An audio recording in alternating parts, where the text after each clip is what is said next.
talking when I jumped in, so I'll let you complete what you were saying, and then I will start with the short monologue, and then we'll continue as usual. Sure, yeah. So, all I was saying was simply that, last 2 years, healthcare as a space saw early teen sort of a top line growth, but the EBITDA was flat and the PAT was actually down at 20 odd percent over the last 2 years. This is FY21 to 23. And as I keep saying, healthcare is non-discretionary consumption. So obviously top line growth comes every year, more or less, barring the US generic business, where obviously there is no head or tail of the top line. But in other businesses, the top line growth is almost a given. Um, and that is why we say that this is non-discretionary consumption. EBITDA was flat because there was a bunch of one-offs that happened in the last 2 years. And these are not one-offs, but these are cost pressures that happened in the last 2 years. So the first cost pressure came really from China raw materials. So Chinese suppliers, because there was COVID lockdowns, facilities were shut down because of pollution control, etc., etc. So there was a lot of dearth of supply and disruption in the supply from China in terms of raw materials. So there were price escalations, and that price escalations weighed on the gross margins. On an average, healthcare companies suffered a gross margin compression of almost 80 bips to 100 bips over the last 2 years.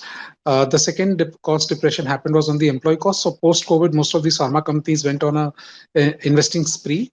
Now investments don't only happen in capex; they also happen in manpower. So a lot of these companies took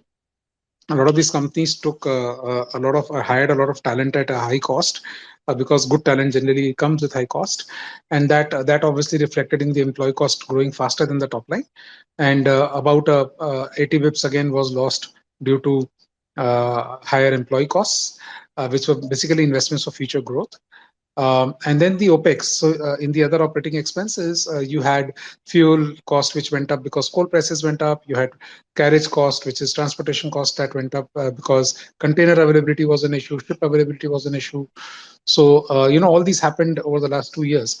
What we have started noticing from fourth quarter results so far, and, few of these companies I can name, have already reported numbers, be it a Newland Laboratories, be it a Glenmark Life Sciences, be it a RPG Life Sciences.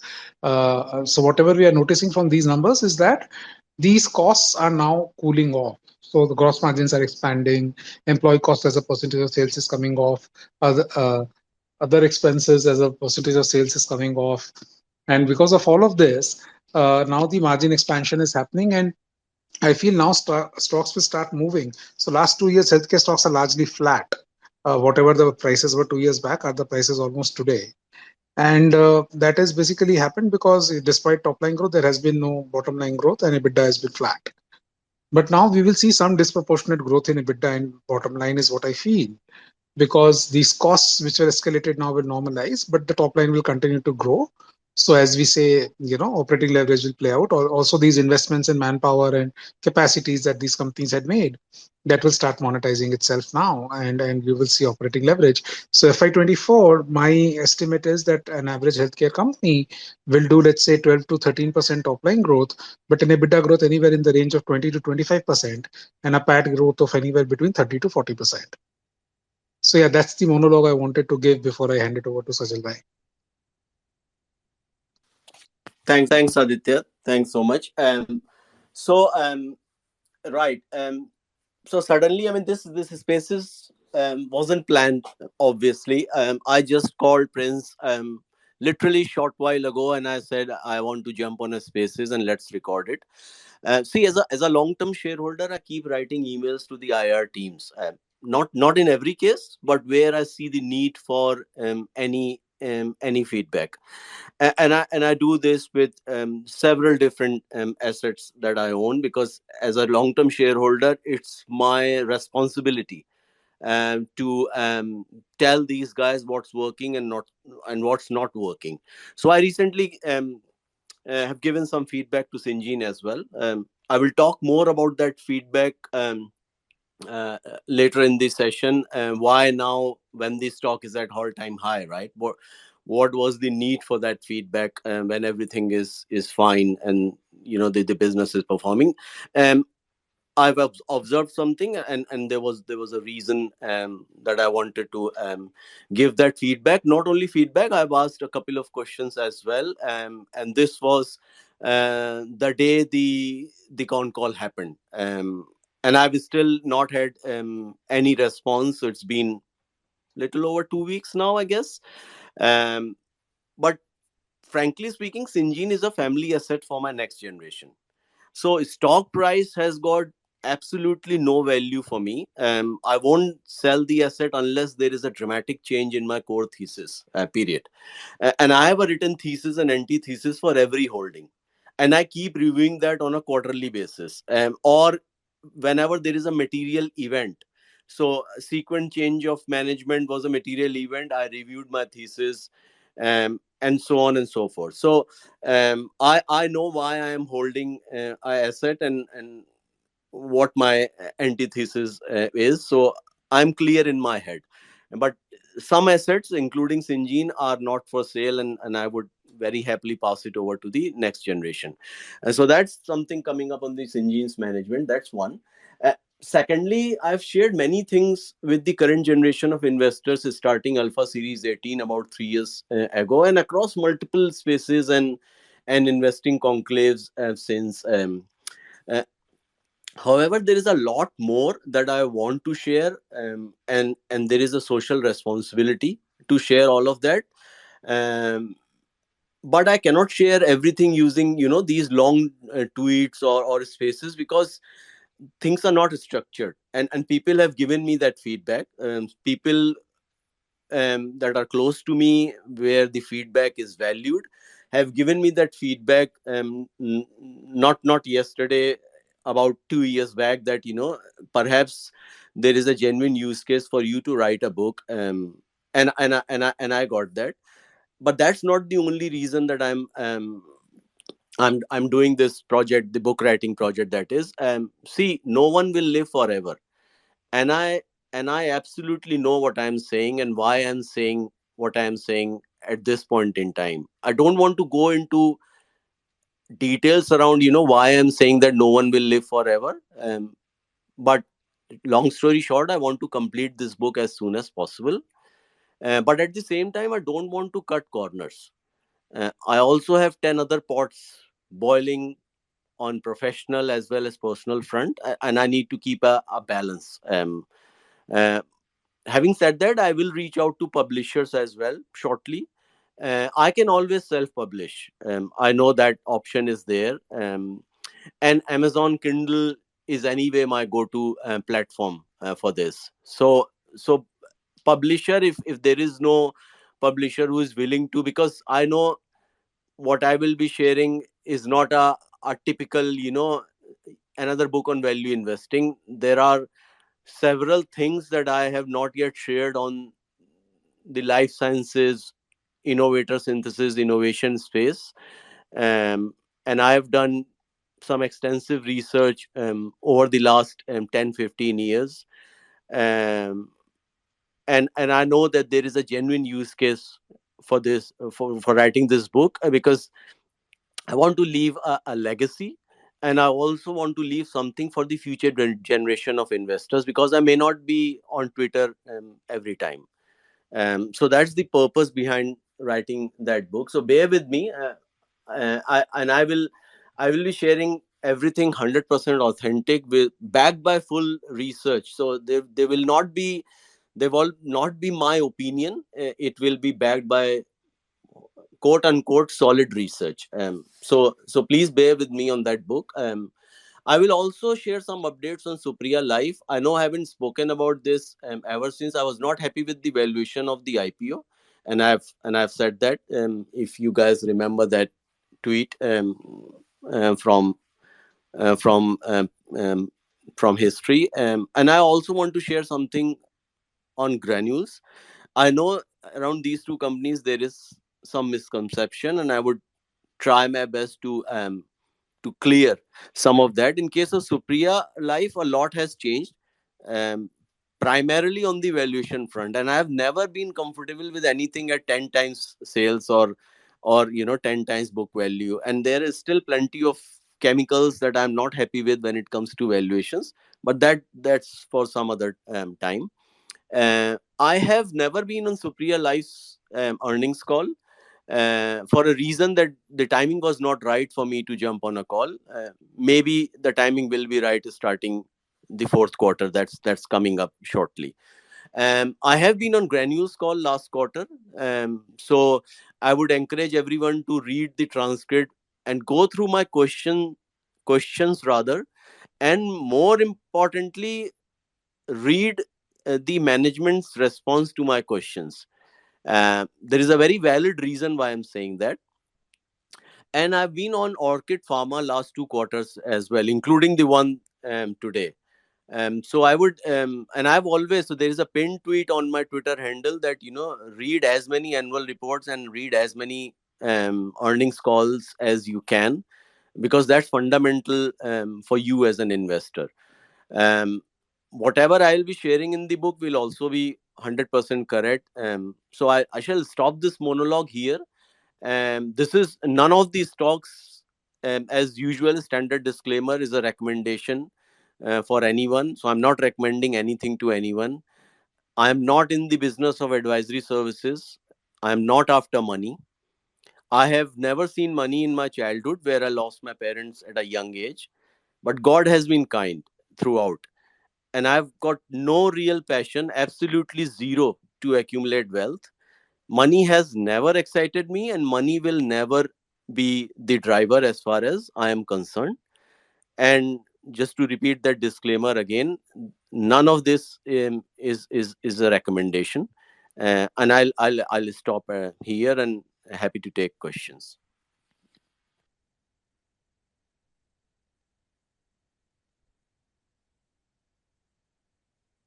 So I'll check out in the comments, sir, and a few questions I have received in DM also. And in the meantime, the attendees can also send in a speaker request if they have any questions, so they can directly. So let me read out the one. Yeah, Aditya, sir. No, so let's start with the most basic question, Sajal Bhai. So let's hear your views currently on Supriya. And obviously valuations were steep when the company listed, and they were obviously the P&L was also bloated. The margins that they were doing were never going to be sustainable. So at the current margin profile and at the current valuation, what do you feel? Right. Before I come to Supriya, let me share, and I think I've said this before. So Wipro was not an IT services company on day one. Lonza was into power generation. They were not even into chemicals on day one, and from power generation they moved on to commodity chemicals. So the point I'm trying to highlight is, we have to focus on the promoter and the management rather than where the business is today. Because if you want to hold a asset for a longer period of time, because this DCF thing, most people try and do this DCF, but there is a terminal value multiple in that DCF, which most people get wrong because they don't know what they don't know in terms of the longer term cash flows of a business. And I've said this many times, and I'll say this again, that cash flow is a derivative of management. Nothing but the management, the balance sheet, the cash flows, everything is a derivative of management. And hand on heart, I could be wrong here. See, people like Charlie Munger and Warren Buffett, they have been wrong on several assets, including IBM. And I am a very small bacteria in relative terms.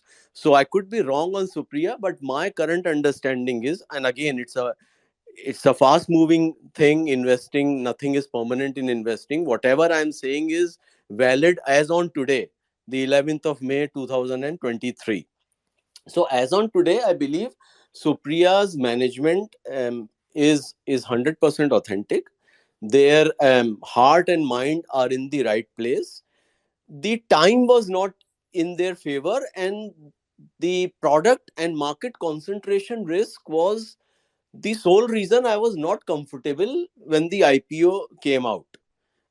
Because there was significant one specific product, which was antihistamine for the Chinese market. The pricing that Supriya was enjoying was not sustainable.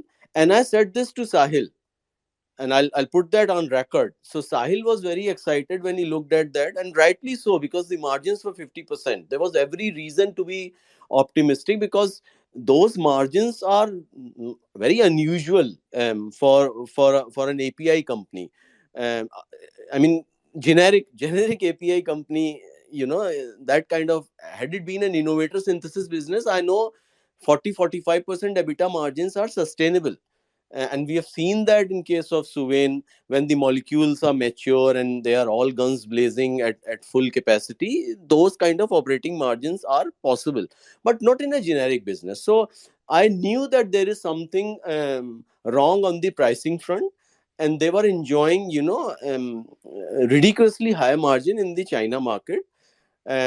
But as all things come to an end, whatever goes up comes back, right? And they have had some bitter experiences for that product in China. And that's the reason the numbers are where they are. If you track Supriya Life over the period, they started with 50% margins. Their March quarter is a seasonally strong quarter, and their December quarter is a seasonally low quarter. So let's also be cognizant of that fact. So, but they started at a high base of margin because their gross margins. So again, gross margin is a function of the end product pricing as well as the raw material. And if your raw material is benign and your end product pricing is exceptionally great, then you will report 70%, 65% gross margins as well. Despite being a generic, the innovator synthesis gross margins can be as high as 90% in certain cases. But 60-65% is kind of a given for innovator synthesis. Syngene does 75% gross margins for a reason. So structurally, an innovator NCE synthesis business will be different. So I accept that gross margins will be higher there, but not for a generic business. So I knew that the valuations are ridiculous, and I was surprised to see many funds and some very reputed, sharp, brilliant minds in the industry. They were buying that asset when the IPO was out, and I was kind of scratching my own head because I wasn't sure whether my analysis is right or they are right. But because I was not sure, I never touched the asset.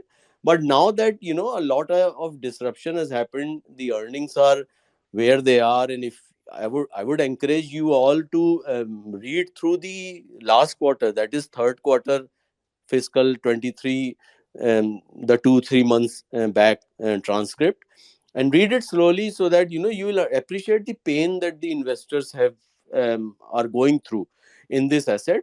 But again, I would say that the management is doing all the right things, and I wish them all the luck that they come out with flying colors, because they are genuinely honest people. Um,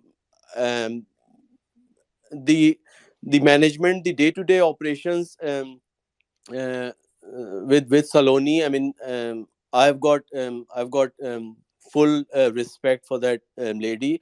She's doing all she can. Let's be honest about it. समय के मारे हैं, नियत के मारे नहीं है. That is my current understanding when it comes to Supriya. And and and and I would like to stop there, and I would wait for fourth quarter earnings. My current understanding is that fourth quarter should be better than the third quarter for two reasons. I expect diversification to start playing out. So other products and other markets de-risking from China. That's one factor. The other factor is the seasonality. So Q4 typically is anyway their superior quarter. I think it's one of their best quarters, if I'm not mistaken. So both things put together, I expect Q4 to be good, and then on this low base of FY23, I expect FY24 to be better as well. And over the next few years, they should be completely out of this rut where product concentration and market concentration was the poison. But the price is where it is, and I'm not sure whether what is the fair value, so I will not hazard that guess. It will take them a couple of quarters from here to get back to the normal or respectable margin. And I'm not sure whether respectable margin is a 25% for this business or 35%. So I'll give you that kind of a broad range. In a steady state, let's say 3-4 quarters out, Supriya should be in that, somewhere in that band of 25 to 35%, given the kind of product development initiative that they are now doing and the kind of market access. There are clear risks in the business. So US FDA is one clear risk, because I believe their facilities were last audited somewhere around 2019. So a reinspection is due. So that is a clear, and we know um, US FDA's track record, right? I mean, if you are unlucky, you are unlucky. Let's not be complacent, but I will repeat that the management seems honest, trustworthy, and they are genuinely suffering for some missteps on their part, because as a management who has been around for 2-3 decades, they should have kind of seen this product stroke market concentration risk upfront. But jab jaga tab savera. So that I would leave here, and then maybe Aditya can add his views as well. No, no, I was the one who asked the question. Sajal bhai. I have actually not, I have not studied it in detail enough to give a view, to be honest. But at the IPO level, I clearly was of the same opinion as you that this 48-50% margins were never going to be sustainable. And the multiple that they were commanding on that was absolutely insane. Nothing short of insanity. Much like Gland Pharma, which was also sort of insanity. Yeah, Uh, absolutely. so yeah, that I was pretty clear on. Thank you for the response. Prince, you can go ahead with the question. Right, sir. So one question is 3 years of PLI pharma imports have actually increased. It still takes 4 years to set up API plant in India versus 1.5 years in China. Has there any real change on ground? Can we expect some positive change on this front?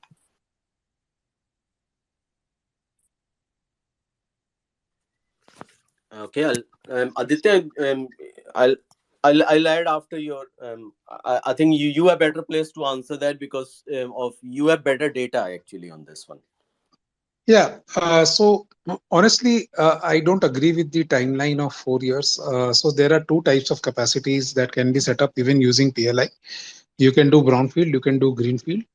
So to give you an example, DV's lab, when they added capacity to their existing Vizag plant, which was a brownfield capacity that they added, uh, from the date they started construction to the date they commercialized was a period of 11 months.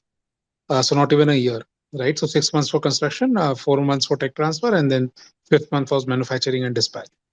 So yes, a brownfield can be done within a year. Obviously, Divi's within a year was a phenomenal achievement. Not every company will do it within a year. Most companies will take anywhere between 1 to 2 years, closer to 2 years. Um, and greenfield capacity, yes, it takes time, mostly because I think the environmental clearance is, I think, the biggest hurdle that needs to come from the state government, if I'm not mistaken. And state governments really drag their feet sometimes on issues like this, specifically environmental issues. And then there are petitions filed, and then the courts take their own time to solve the petition. So yeah, I mean that is, I think, the biggest bottleneck, if you ask me, in setting up a greenfield capacity. Really is the environmental clearance, and that is what takes time. And if it goes to the court, then God help you, so then it can take 2, 3, 4, 5 years, whatever, depending on how long the court matter lasts. Um, so that is, in short, a response. So I think if you were to pick winners based on PLI beneficiaries, pick PLI beneficiaries which are doing PLI on brownfield capacities rather than greenfield capacities. Does that address the question? Right, sir.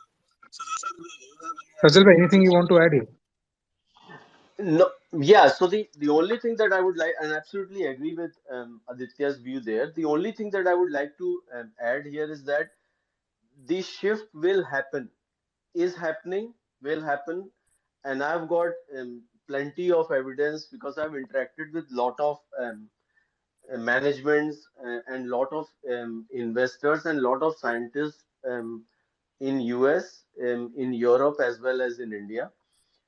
and a lot of geopolitical driven change is happening. But this is a notorious sector because it's a regulated space, unlike chemicals. See, it is easy to move capacity, because majority of chemicals are non-GMP. You don't need, they're not dealing with human lives. So it doesn't matter if the quality of the chemical is inferior or has not been validated. Whereas when it comes to life sciences, it's a life sciences, it's called life sciences for a reason. Regulators will need proper data, proper filing, and there is a process that every company has to follow. And in certain filings and certain cases, it will take longer than 2 3 years. In other cases, it will be shorter. But there is pressure even on the regulators to enable the shift in the filings, and enable the movement in the supply chain. So this is coming, and some of it is already visible in the numbers. And I tweeted something very recently that if you see the correction in the stock prices of some of the tier one Chinese players, I could be reading the data incorrectly, but my understanding is despite giving such a high growth, most of the tier four players, from Wuxi Aptech to Pharmaron to ASM Chem, to Porton and others, they are back to their 2020 levels, May June levels. Um, and one reason, and again, it's speculation stroke hypothesis. One reason could be that markets are forward looking, and in case of CRAMS and CDMO, forward is 5 to 7 years out. So your current results or the next year's results have got no bearing on the valuation of the stock.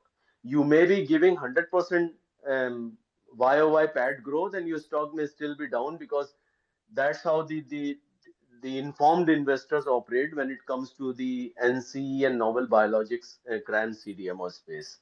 So watch out for this space. Don't jump to any conclusion either way.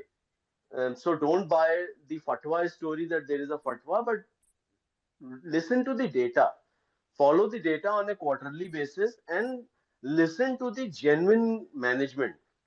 And some of these managements, they are brutally honest. Listen to them, and we have to have, certain level of trust on the execution capabilities of these guys, because they have been around for decades, and they are first generation. Some of them are first generation entrepreneurs. They have created jobs. They are not, you can't compare them with an analyst or a Twitter handle like unseen value. We haven't created jobs. We haven't created any new business. These guys have created businesses. They have created lives and livelihoods. They have created careers, right? So we have to give them a certain level or a certain degree of respect when we jump on an earnings call, and we get the opportunity to interact with those managements. And we have to have that trust that, these guys have what it takes. See, there are Indians who are leading Fortune 100 companies, the USD 1 trillion band I'm talking about, right? So the Satya Nadellas, the Indra Nooyi, Mr. Banga, so on and so forth. So Indians have the talent, and Indian pharmaceutical stroke API stroke CDMO stroke chemicals, these managements have what it takes to deliver. You have to have the patience. That's all. Right sir. So Aditya sir, जो basically generic medicine पे barcode के regarding अभी नया ruling या कुछ आया है, तो उसका क्या इम्पैक्ट रहेगा? या दिस इज लॉन्ग ओवरड्यू यार. ये 2014 में आई थिंक डीसीजीआई ने या सीडीएसईओ ने शायद प्रपोज किया था that we should be barcoding, and so you need to know the context to understand the impact. So the context of the barcoding is that according to various estimates, because we're talking about the unorganized market here, so various estimates suggest that anywhere between 20 to 40% of the Indian pharma industry is cannibalized by spurious drugs. So जो data हम लोग को मिलता है, the data that we are able to see, the data is only the organized industry. What we don't get to see is the unorganized data. So there were certain reports, if I'm not mistaken, by Ernst and Young, or was it by some other consultancy, that said that the unorganized market, which manufactures essentially spurious drugs or fake drugs, they are anywhere between 20 to 40% of the Indian market volume. Okay, and this barcoding essentially will help the pharmacist and the end user to scan the barcode on his phone and understand the genesis of the product. So if the barcoding is invalid, so I can still stick any barcode on a spurious, anything which looks like a barcode on a spurious medicine strip, but when the user will scan it, he will not get any credible information. And because he doesn't get any credible information, he knows that this is not a genuine product, right? So I think what is going to happen from this is that the incidence of spurious medication being sold, at least in areas where people have access to smartphones and proper software, that will come down, and that will basically help the branded generic companies in India to sell their medicines to more people, and more people will benefit from their products, which are genuine products, rather than buying which is like a salt packet or a sugar tablet, which is what spurious drugs are essentially. They are steroids, they're salt, they're sugar, sometimes a mix of these. Right, sir. So another question is on difference between GMP and non-GMP plants. Same company is putting up GMP and non-GMP plants both. Why is that, and why not all GMP plants? Any view on this,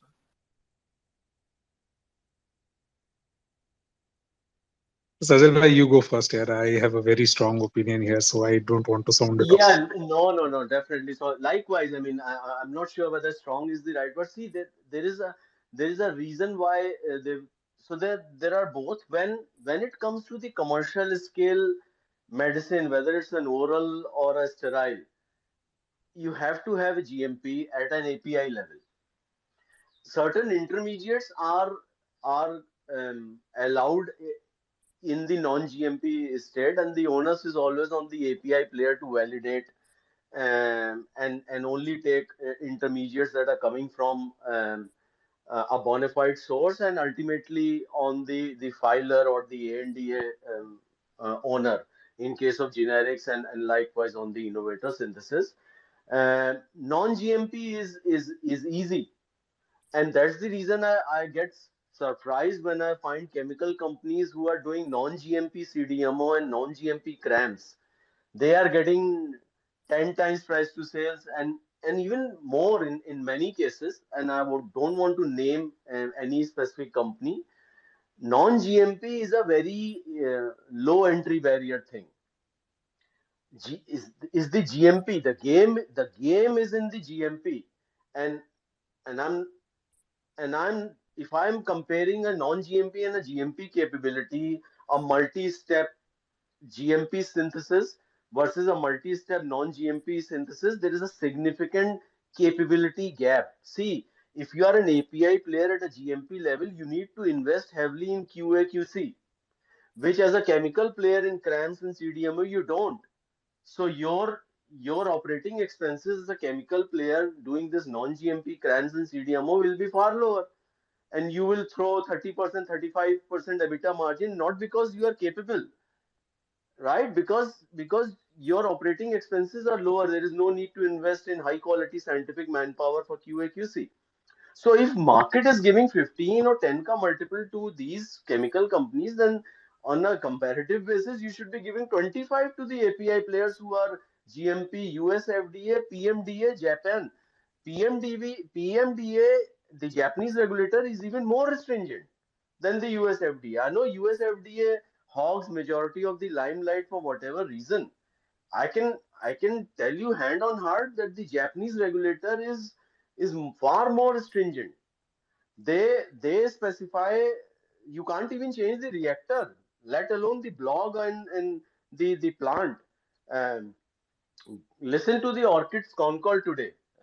I raised that point with them because they initiated it. They said that Japanese regulators are stringent. I know what because that's my profession. I know what I'm talking about. Japanese regulators are much stringent. So if any company has got doing GMP level manufacturing for a Japanese customer certified by a Japanese regulator, then they have the best possible quality on the planet. But yeah, GMP, non-GMP, I've explained myself, and let's hear out Aditya. No, my view is that see, US FDA is also a way of first of all understand GMP. So there is a WHO GMP, there is a US GMP which we is enforced by US FDA. There is a EU GMP which is enforced by the European agency. Then there is a UK Japanese GMP. So the WHO GMP is basically what is used for a majority of the plants that sell to emerging markets outside of this China, Japan, Europe, UK, US, Australia. They have their own agencies, but majority of the small economies they accept products which are either GMP compliant to any of these other agencies or WHO GMP compliant. So that is where the WHO GMP comes in, and I think what products you get in India and many other emerging markets are all WHO GMP compliant. Not all, matlab, they are supposed to be WHO GMP compliant. Then you have these spurious drugs, which is a separate issue we already touched upon. Um, so if you have a company which is doing non-GMP, margins may look higher, but that's a very crowded market, and that's a market where it's very difficult to maintain share or grow yourself because there is no entry barrier essentially in that business. So, and why companies do it is also because end of the day, if I'm selling to a customer who doesn't require a GMP material and I give him GMP material, but the customer will pay me the same price that he will pay to another vendor who's giving him non-GMP material. But my material cost will be significantly higher than someone who is willing to sell to him a non-GMP material. So why should I accept the same price and have a higher cost? If I do GMP and then manufacture the good, then I am incurring higher cost, but I am going to get the same price as somebody who's selling with non-GMP. So it is possible that I won't even make any money if I use GMP and then sell at a non-GMP price. So which is why companies often do both. So they basically do it as per the customer requirement. If the customer requires a GMP thing, then they will do GMP and the price will be accordingly. If the customer requires a non-GMP thing, they will do it for them and they will charge a lower price, but that will be the non-GMP price and the margins will be accordingly. Right. So there is one question around Solara. So is there anything new development in the company, or is like owing to cyclicality, the company has formed a base and some movement? Sadal sir? So I think I've said this publicly, and there is no change in that view. I'm not tracking Solara for a period of time. I tweeted that publicly, so I've absolutely no tracking. It's a pure play generic API business, heavy product dependency. So if you go on that API webinar that I did in 2021 around April May, I called out the product concentration risk on that spaces. The price was somewhere in the region of 1500, 1600 for Solara. And I still maintain that view. I know the price has corrected a lot. Maybe there is value, maybe there is a further wait period. But see, the quality of the business is where it was, right? Nothing has changed. It remains a generic business. It will have just like paper, just like sugar. So if you are going into a generic pharma asset, whether it's Lupin or whether it's Solara, always go with the mindset that you are buying a paper or a steel stock, and you are renting it out for a very short period of time. And that short period of time could be 6 months, it could be 2 years, I don't know. It varies. It's also a function of your starting valuation. So never buy a cyclical asset when the near term earnings story is all hunky dory, because then you may assume that you are paying a low price earnings multiple, because that's what most analysts, that's how people look at it. Um, no, so you're not buying a pharma asset. You're buying a paper or a steel or a commodity, and go with that mindset when it comes to generic, where the not any generic. So multi-step. Um, so what Glenmark Life is doing is also generic, but it's a multi-step synthesis complex API versus an ibuprofen or a paracetamol. It's a much simpler one-step, two-step process. So not every generic API can be measured on the same yardstick. Some generic APIs are complex. Not every company can produce them, and even if you do produce it, it's unlikely that you will capture any significant market share. So there are several complex APIs where you will find 20 DMF filers, but all those 20 DMF filers are not equivalent. One or two or three guys will capture majority of the market because they will have the right set of impurity level, the right set of specification, documentation, customer support, and so on and so forth. So don't never go by the number of filers for a specific DMF. Always check how much market share have they got, and more importantly, who is the end customer. If a generic API is going to an innovator customer where the technology is coming from the innovator, or the technology has been custom developed solely and exclusively for that innovator, that is a generic CDMO. And a generic CDMO is either a monopoly or a duopoly. And just by definition of being a monopoly or a duopoly or an oligopoly in a worst case scenario, the margins will be protected. Whereas a pure play generic, where you have got 20 filers and all those 20 are in the market, that's like selling paper, steel, sugar, etc. So your margins will mean revert, because then it's a pure game of demand and supply. If five plants are shut down, the pricing will suddenly shoot up, but then it will mean revert. So you have to enter and exit just like you do with any commodity in those cases. But complex APIs, whether they are generic or innovator, they are a different ball game with multi-step synthesis, complex chemistries, and so don't confuse. No two APIs are same. There are thousands of API molecules, and I can give you so many examples where an API will be completely different. One generic API can give you 70% gross margins. The other generic API can give you 30% gross margins. A significant difference. Aditya, I'm sure you would have many more things to add on this one. Maybe I think what you covered is what I wanted to say. I don't want to add anything there. I think it's well covered. Right, sir. So next question is, does the Lupin quarter four results give you the confidence that recovery is on the way, and now that most business is being contributed by the Indian business? Would like to know your view on that. Right.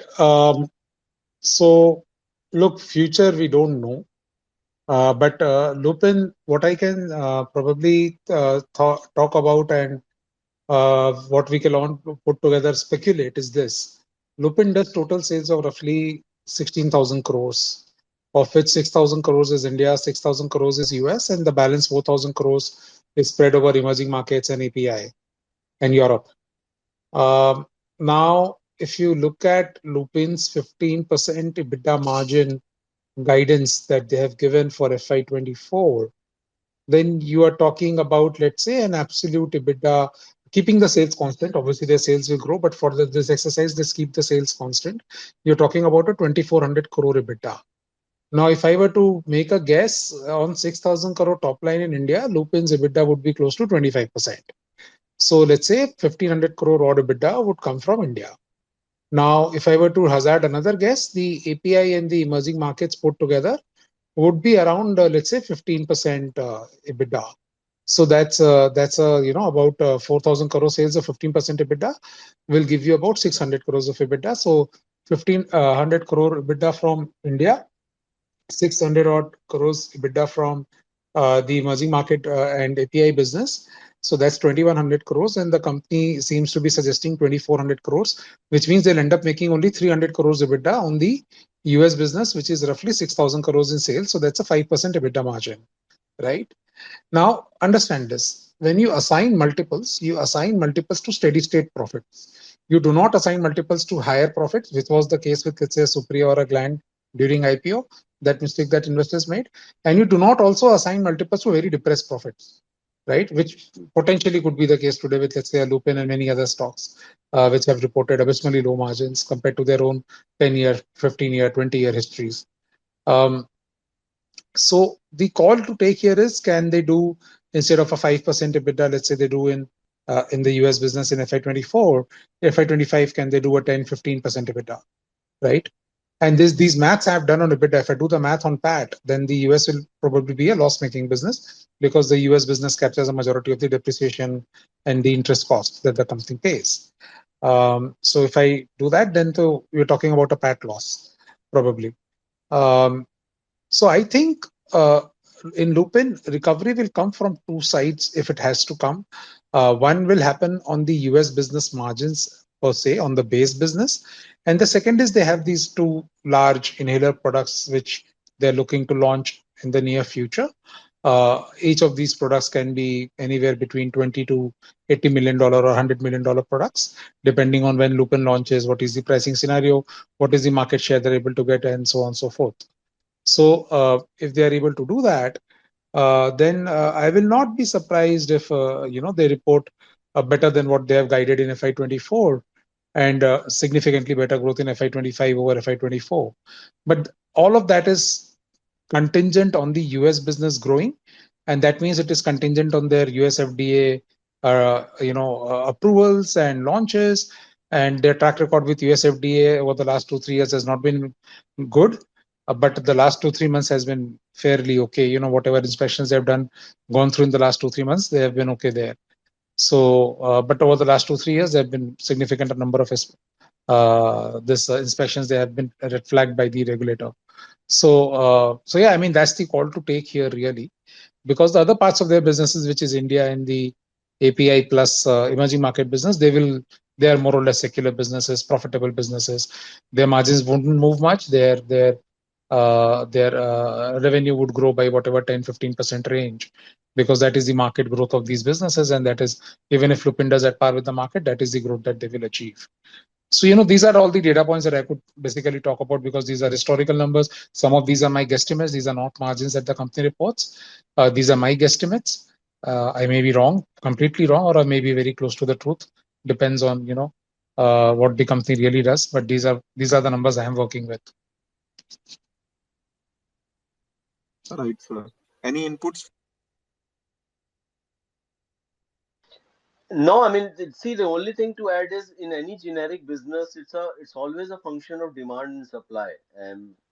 So look at the best way to look at these businesses is go to a screener and see what's their long term mean, and have some wisdom to that long term mean, because the business may have fundamentally changed over the years, and their book value may have changed. And I always prefer price to book value for these generic assets, because that gives me a fair reflection of taking the earnings cyclicality out of the equation. So look at the long-term mean, and if the current valuations are significantly below the long-term mean, that you have a margin of safety.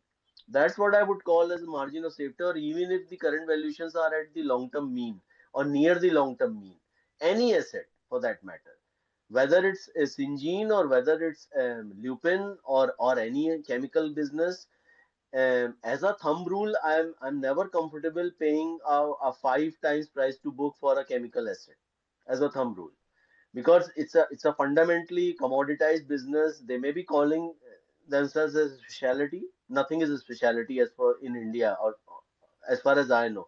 If you are doing a GMP level manufacturing certified by US FDA, and you are in innovator synthesis, then that's a specialty. Everything else is a bit of a question mark. Right, sir. So next question is for Sorry, Aditya, one sir. second. Prince, sorry, one second. I want to maybe spend 2 minutes on what Sajal Bhai said. I don't think this is a well understood thing. Price to book. It's a phenomenal multiple.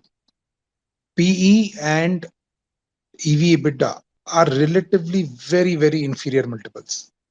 I'll talk just a minute about this, right? So if a company's earnings are depressed, right, then the earnings are depressed.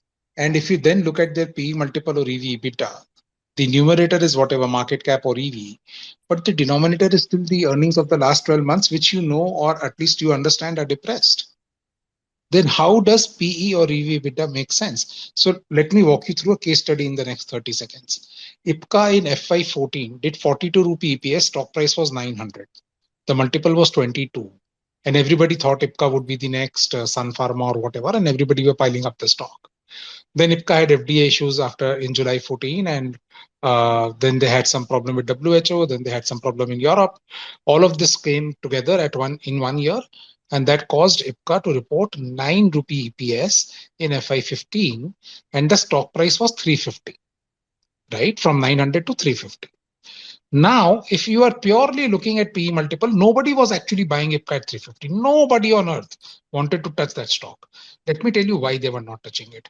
When things were going great, company was reporting 42 rupee EPS and there was 20% growth expectation. Then the PE multiple was only 20. Now that the earnings have collapsed from 42 to 9 rupees, the company has degrown earnings by 80% in 1 year. Suddenly the PE multiple is looking like 40, right? 9 into 40 is 360. So why will I touch the stock at 40p multiple, which when was doing good was available at 20p multiple, right? Doesn't make sense, right? So nobody was willing to touch the stock. In my previous organization with my previous fund that I used to manage, we bought as much Ipca as we got at that point. We actually became 10% equity shareholders in Ipca. 10% of Ipca's equity was actually with my company, with my fund at that point in time, which is actually even by SEBI standards, it's one extreme. SEBI actually starts monitoring at that stage because you have taken such a large chunk of a company, and we have to make those disclosures after 5%. Every percent you have to make disclosures, and we made those disclosures obviously. um, but if you look at, so this is baffling, right? So 20p stock going to 40p while the stock has plummeted 60% because the earnings plummeted 80%, right? Now if you were to look at price to book at that point in time, at 900 Ipca was a 3 times price to book. At 350, it was 1 time price to book or 1.2 times price to book. So, and Ipca's historical average price to book would have been about 2.5 times. So then you knew that the historical average is 2.5 and the stock is available at 1.2. So if the earnings were to mean revert, then the multiple will mean revert, and as a shareholder will make a chunk of money. But if you were to do the same exercise using a PE ratio, you would have seen that Ipca's historical average PE ratio was 20. The stock is currently available at 40. You would have not gone anywhere close to the stock. So I know Sajal Bhai and we say these things very, very quickly in these spaces, but I just wanted to highlight the wisdom hidden in that short sentence of Sajal Bhai, where he said, look at price to book when you look at these companies, because the earnings can be extremely volatile given that they are engaged in some of these commodity businesses. Sorry for the monologue, but I thought it was important to highlight. No, it indeed was Aditya bhai. Thank you so much for highlighting it bold, underline italics. Thank you. So Aditya sir, next question is also on Ipca. So what is going on in Ipca? Has acquisitions always been a key strategy for Ipca? Leica Makers, Resonance, and now Unichem. Are they losing focus on their domestic business, and views on the recent Unichem acquisition? So look, I'm not gonna speculate on the future. I think the management did that on the call after the acquisition. So they have clearly guided that in 2 years' time they expect 300 crores of EBITDA from Unichem, and they have paid a 3,000 crore valuation. So basically 10 times EV EBITDA is in their heads what they have paid. And if they are able to achieve that, I think it's a fair valuation at which they bought. Not greatly value accretive, but not value destructive as well, because businesses like that of Unichem need to be valued broadly at 8 to 10 times EV EBITDA. So that's fair. Regarding Ipca's acquisition strategy and track record, I think, look, Ipca, um, has businesses which are highly cash generative, which is a domestic business, their branded generic export business, their API business, extremely profitable and cash generating businesses. Now, there is this hunger for scale in all Indian promoters, and there is this mentality of not wanting to pay dividends or not, wanting to cash out a part of the business, but rather keep reinvesting and growing. Now, that sometimes can be good and sometimes can be bad. So, for instance, some companies went and bought very large generic pharma companies in 2015 to 2018 period, and they're paying the bill today, right? So, Cipla, Invagen, Lupin, Gavis, whatever, what have you. Ipca did not do anything even close to that, right? So, Ipca waited for the entire cycle when everybody was buying generic businesses. Ipca was not even spending a single dollar on R&D in the US, right? And they were not even buying any asset in the US, but they did the small bolt-on acquisitions here and there. I think they're adding capacity and capability by these acquisitions. Specifically on Unichem, they're actually adding regulator approval because they themselves are not able to get approval. So they are adding the regulator approval of the US by acquiring Unichem because Unichem has plants which are significantly underutilized, and Ipca can essentially transfer their products to Unichem's plants which are already FDA approved, and they can start manufacturing and selling those products from Unichem.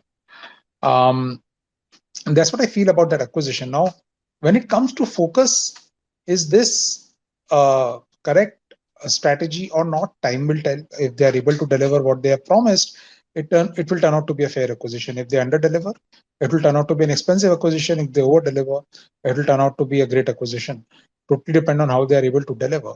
But what I will tell you is that, to my mind, uh, given that the company had a very strong API business and a strong branded franchise in India and exports, to enter into the unbranded generic market for Ipca does sound like a diversification, a non-related diversification, if I might call it that.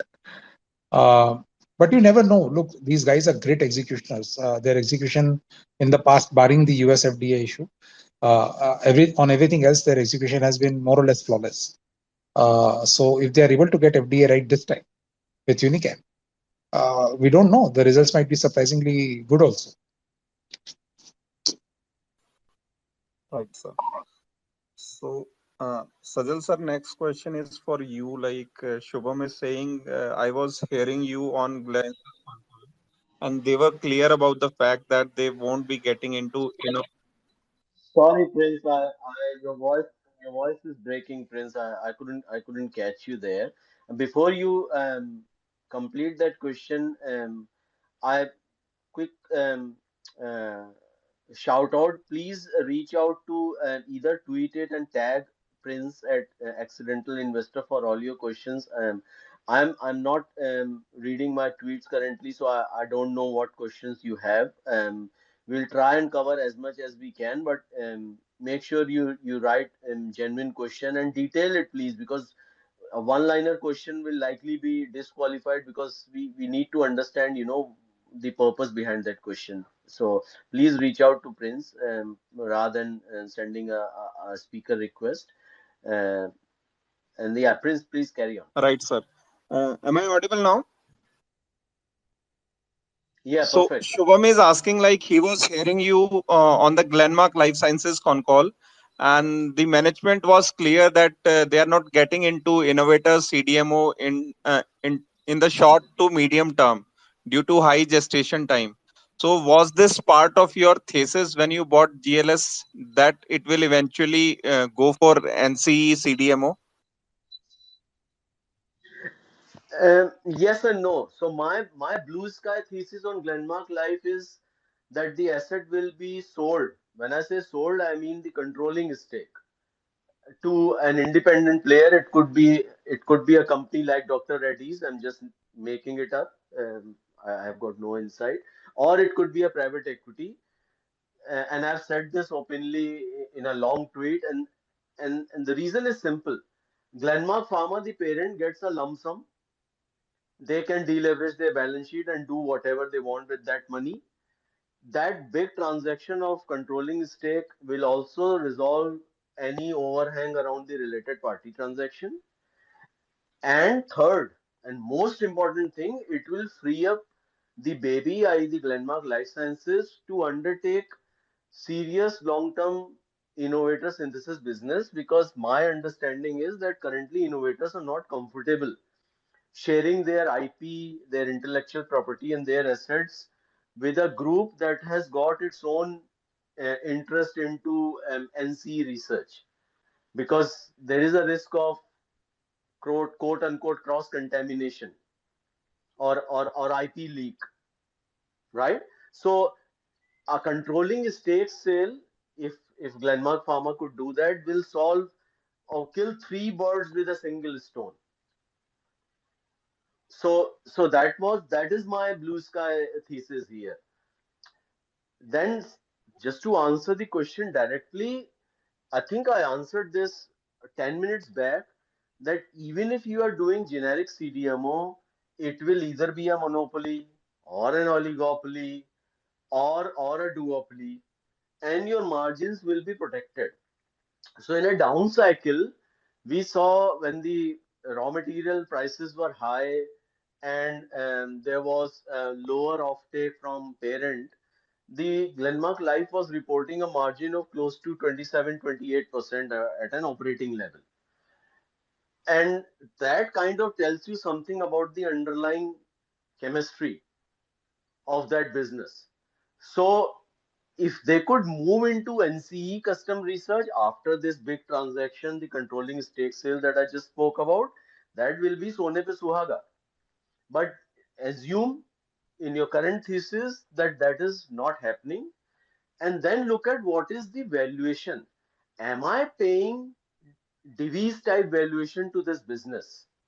So currently this business is hovering close to 30% operating margins.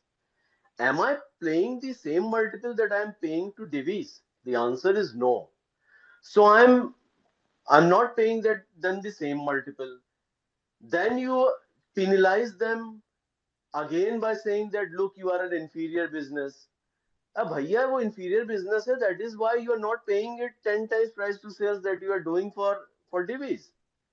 So the valuations have already factored the fact that it's an inferior business. Why you want to talk more and more about it? And I'm not trying to defend the valuation here, and I'm not definitely trying to sell you any asset. I'm not in the business of advisory services. I said that quite clearly. But my my common sense says that do not penalize a business double or triple, because the valuation, the market is already factoring all that. When the market is paying 10 times, 15 times price to sales multiple, the market is saying this is a monopoly business. Now, as an investor, it's your job to figure out whether it's a monopoly or not. And if it's a monopoly, then 15 times price to sales is a valid multiple. But if it's not a monopoly and your assessment is wrong, you will pay. And in IPOs, whether it's Gland or Supriya, the funds have paid the price. And these things will happen again because new investors, they learn the same old lesson. Aditya, anything to add? No, nothing on Glenmark Life. No. One question is around any future for placental formulations. Well, I've got no real insight. I mean, I'm not tracking the asset. I know which asset is this, but I've not been tracking this asset, so I've got no real insight to share. Same here. I Aditya, haven't tracked this asset. No, I haven't tracked. yeah. Right, sir. Any view on Sanofi demerger? The API one? This is not mentioned, sir. No, no, It's no, no, no. This simply is the consumer healthcare demerger versus the Right. pharma. I don't track the MNC pharma anyway, so I won't be able to comment. Yeah, so neither do I track, but I can broadly see what was happening. So Sanofi basically has about four large consumer brands in India, which they are spinning off into a different company, demerging into a different company. Uh, the rationale that they gave on the call for doing this was because they said everybody else seems to be doing it. be it GSK, be it anybody else. So all of those guys have the different. Procter and Gamble, for instance, has PGHL and PG. GSK has GSK Consumer and GSK Pharma, so on and so forth. So they are also saying that we need to have different management teams for these two different assets, and we need to focus on each of them separately with a separate strategy and a separate team in place. That's the rationale. Will it be value accretive? I don't really know because I haven't really gone into that much details. But generally, consumer businesses get a slightly higher multiple than pharma businesses do. But for MNC pharma, the existing multiples are also fairly elevated.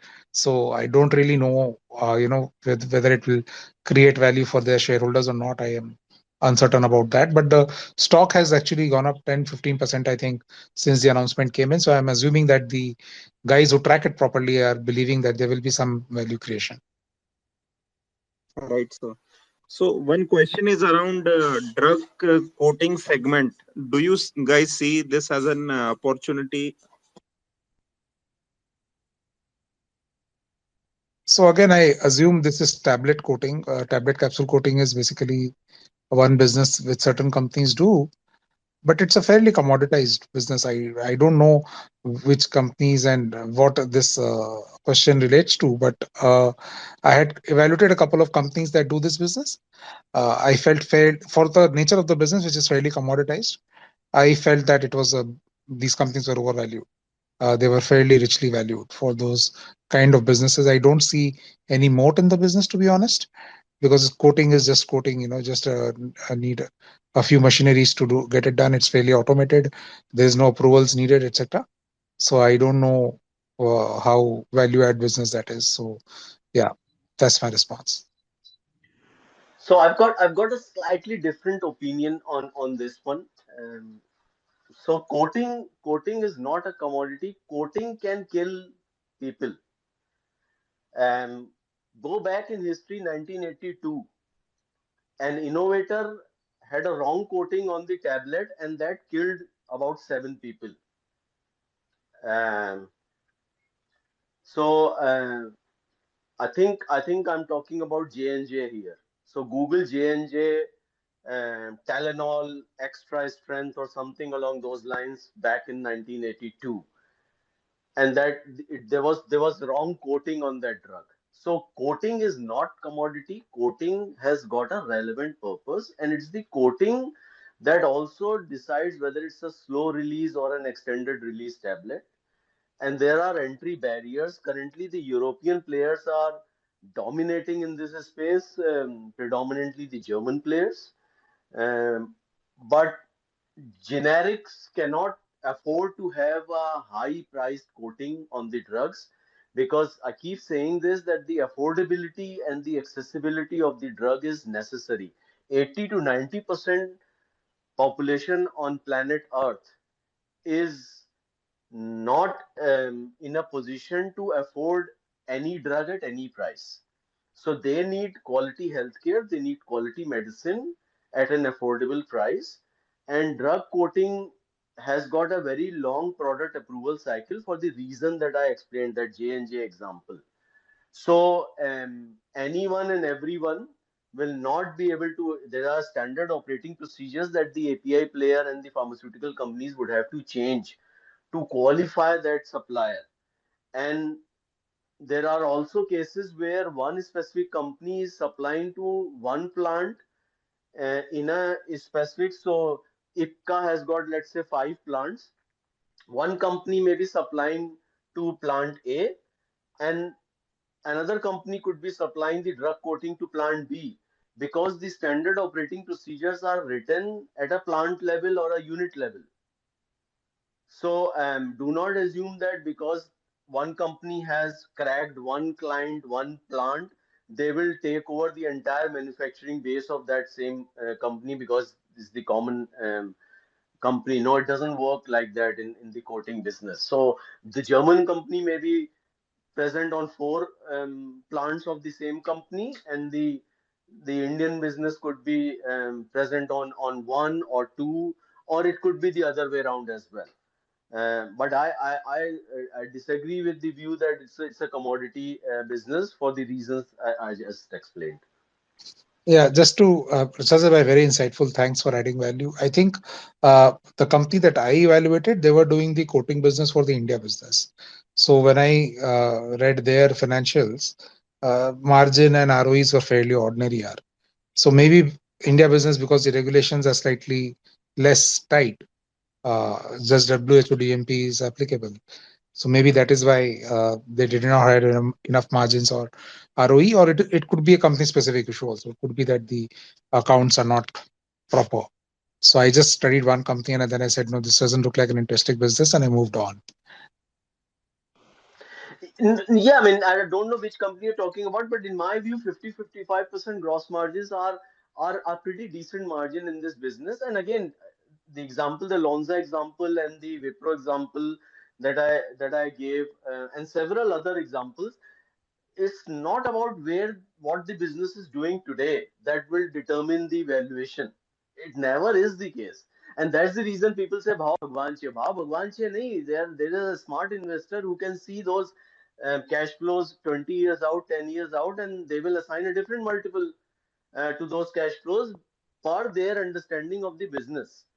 um, so what are you doing currently has got a very little impact, because that's the near term cash flow. So think in terms of another business, like say a digital business versus a newspaper, the printed newspaper businesses. The printed newspaper businesses at one point in time were looking cheaper because their cash flows were all near term.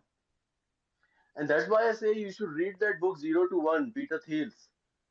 There's a lot of wisdom in that book. Read it 5-6 times. You may not get everything in one reading, and that's exactly the reason I say read Fooled by Randomness, read Taleb's books, all of them, and read them a few times at least. I mean, one time reading will not give you anything, especially in case of Taleb.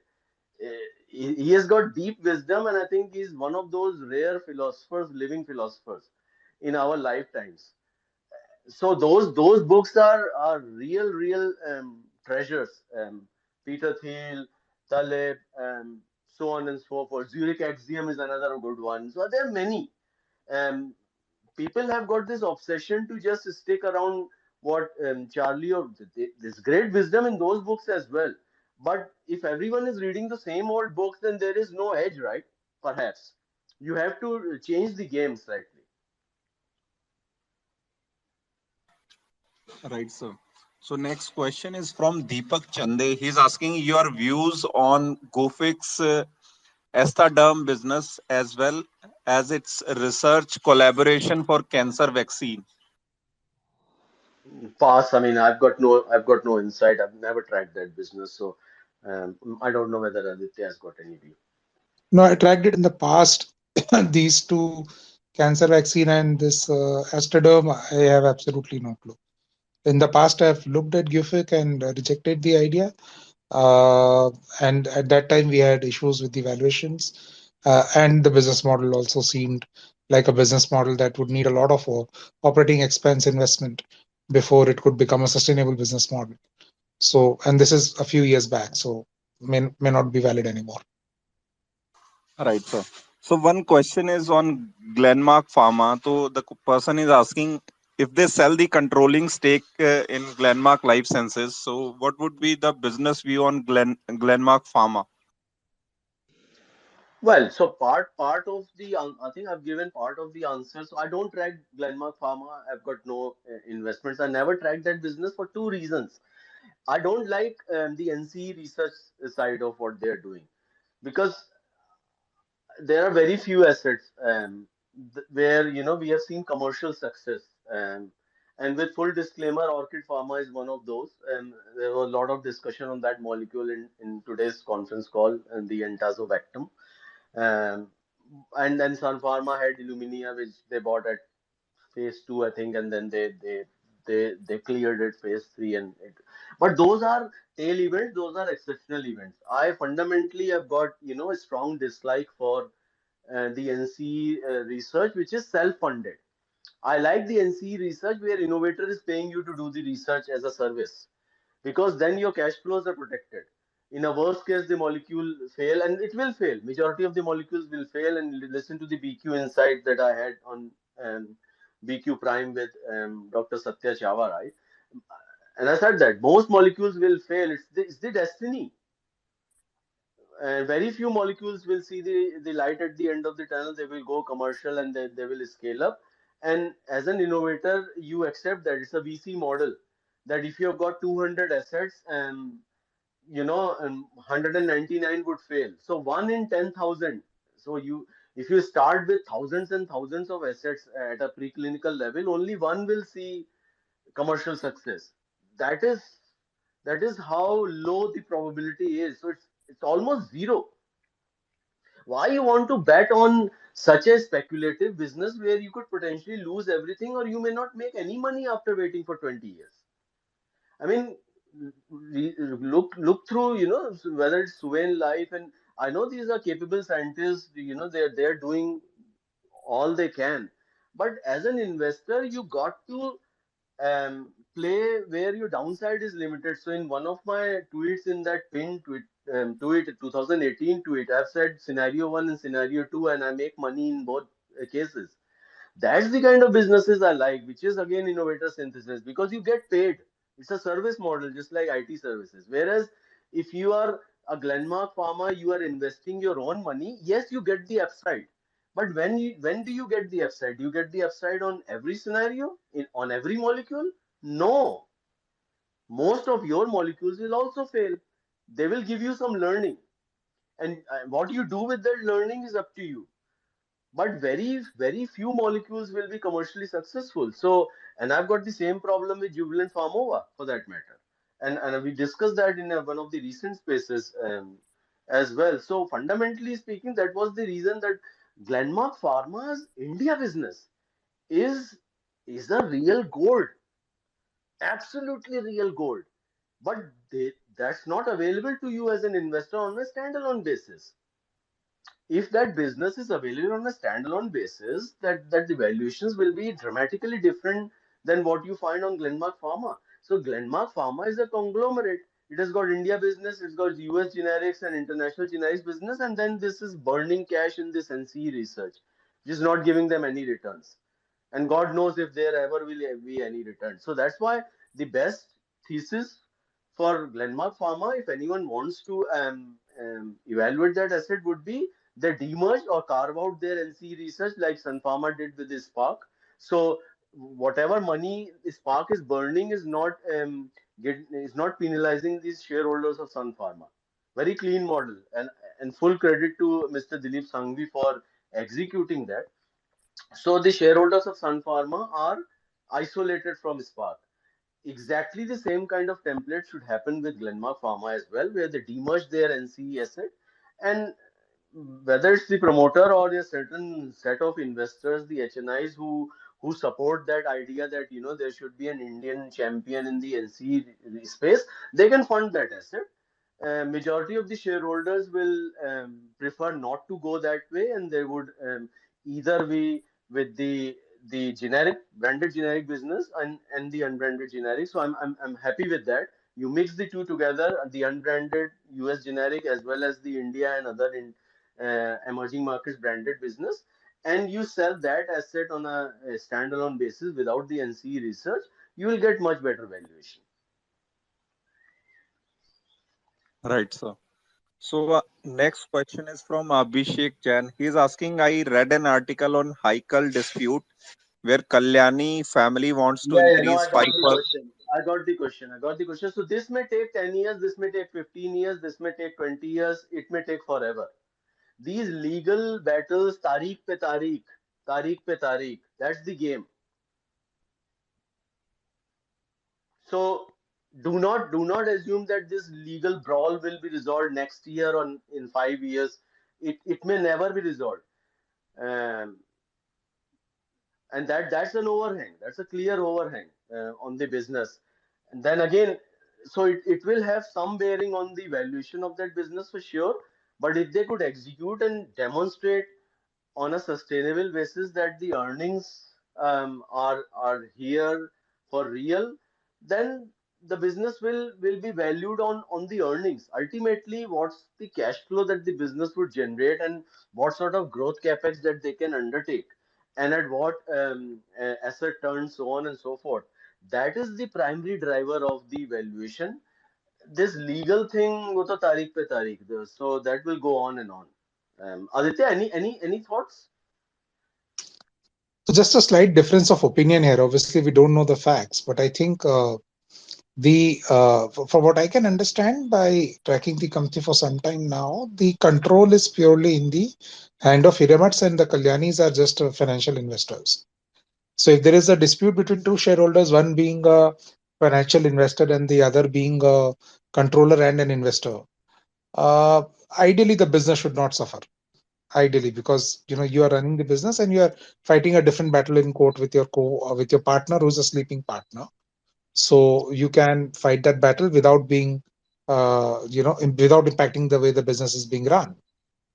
But having said that, it is also human psychology that, if he's busy in the courts or with the battle, then how much time will he spend or how much energy will he spend on the business? Is that a possibility? The answer is yes. That is a possibility that he will get distracted by the legal proceedings and therefore not able to focus on the business.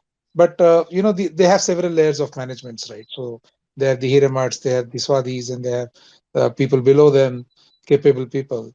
So I'll honestly be surprised if they let this impact the business outcome. Negatively surprised if they let this impact the business outcome. But yeah, the ownership battle will keep dragging in the court, Yara, unless there is an arbitration and they both sit on a table with a arbitrator and solve it out of court. The court matter can last for years and decades.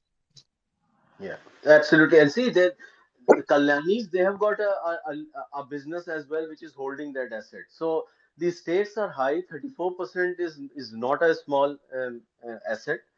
And with full disclaimer that I'm invested in Hikal as I speak, but I would rather be very conservative, and I would assume that the part of the management bandwidth is being consumed by this legal ongoing battle, and I would have to unfortunately factor that in my thesis, and what price is ideal to add more if it comes to that level, right? So I would be conservative.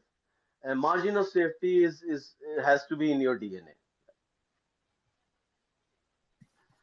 So another question is on FDC. With new management, will FDC be able to scale up the business? What will be the effect of increasing competition is in OTC? Aditya?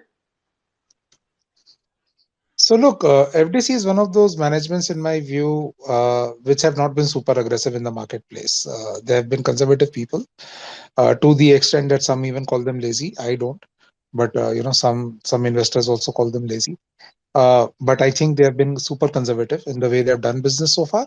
So if the management were to change hands, the new management, if they were of the quality of a PE investor or if they were industry stalwarts, they could be more aggressive. And with a brand like FDC, you will get.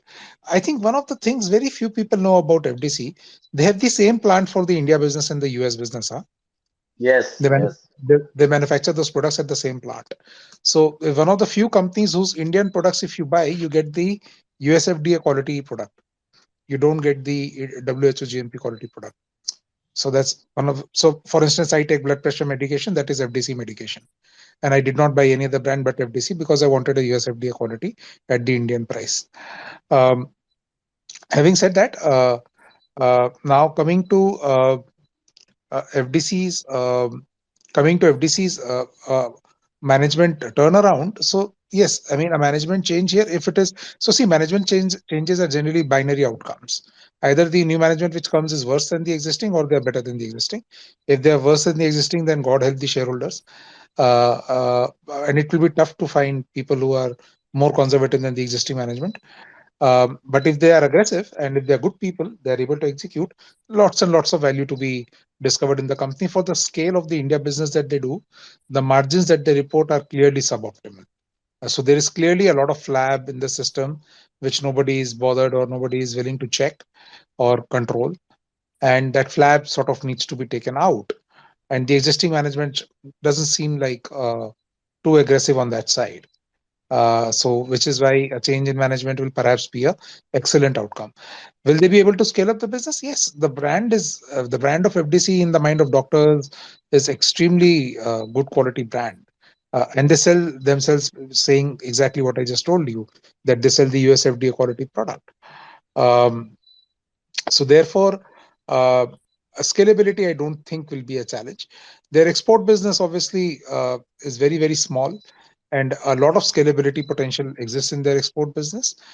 They also manufacture sterile ophthalmics just like Indoco Remedies does, but Indoco is far higher in terms of revenue, etc., when compared to FDC. Again, because relatively Indoco's management has executed better. Not that they have done phenomenally well; they have also underperformed their peers, but they have outperformed the FDC at least in that area.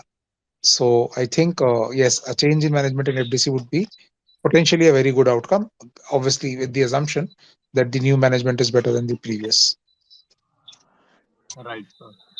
Absolutely. Anish Patel ji is And just before we take the next question, maybe a quick thoughts that I would like to share on Syngene. So, again, it's an observation, it's an opinion. I could be wrong. I mean, um, I saw a slight degree of arrogance in Jonathan's recent investor interactions on investor calls. I'm not sure what others' perception is. I've interacted with some of the analysts and who share the same feedback. I mean, as a CEO, you are an employee, right? And shareholders have got every right to understand and know more about the business. So, a certain level of humility and grounded response would be much appreciated going forward. I mean, I can give you an example of Peter Baines, who was the CEO before Mr. Hunt joined, and he was very humble and grounded. Um, and you can go back on those transcripts as well, because when the IPO, when Syngene IPO happened in 2015, Peter Baines was the CEO. Mr. Hunt came afterwards. Another example is Carbogen MSys, Mark Griffiths. I mean, if you go and listen to the recordings, the old recordings or the transcripts, I mean, he has been very open, honest, and he never Mark Griffith never mocked any individual on any of the investor calls, because we as shareholders have got every right to question the management, and every right to know about any asset, including when is the asset getting approved, or what's the pipeline looking like. And I think those are valid questions. So we have to be a uh, little more we should have that level of emotional intelligence more than anything when interacting with people on public forum, as well as internally, dealing with your own employees. You have to have that empathy and emotional intelligence as an individual, and those CEOs are much more successful. And I'm not sure whether there are many good Indians in Syngene who have what it takes to assume the role of a CEO. I'm not suggesting anything, obviously. And we know that Indians are leading the bluest of the blue chips globally. Several examples, right? Mr. Banga, Indra Nooyi, Satya Nadella, so on and so forth. So there is no reason why in future, and if I'm willing to hold an asset for 50 years and gift it to my next generation, then many CEOs will come and go, right? So let's be careful about how we interact with people, because everyone has got a different mindset, and you could be a fund manager, you could be an individual shareholder, but a shareholder has got part ownership in that business. So we have to be, as a management, we have to be a little more sensitive.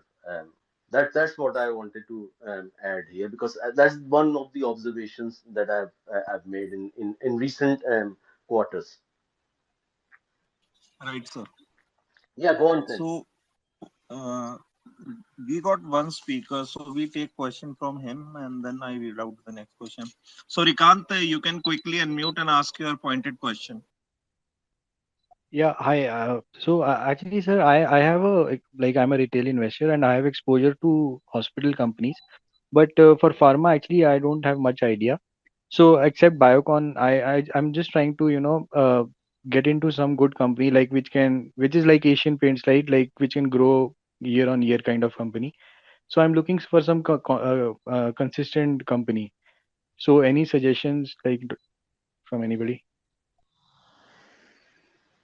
Rikant, company specific suggestion, please don't Yeah, explain. I mean, Okay, okay. you can go and see what Aditya has disclosed publicly, with the caveat that he can sell it tomorrow because he's a fund manager, right? Even if Correct. he has previously disclosed a holding either on a No, business no. news channel or otherwise, he so again, see again, you as an investor, you understand your situation in terms of what's your objective of investing, what your cash flow situation, both in the near term and the long term, and it's difficult to advise you unless I sit down with you and understand what's your what kind of investor you are, understand your cash flow situation, understand your mindset.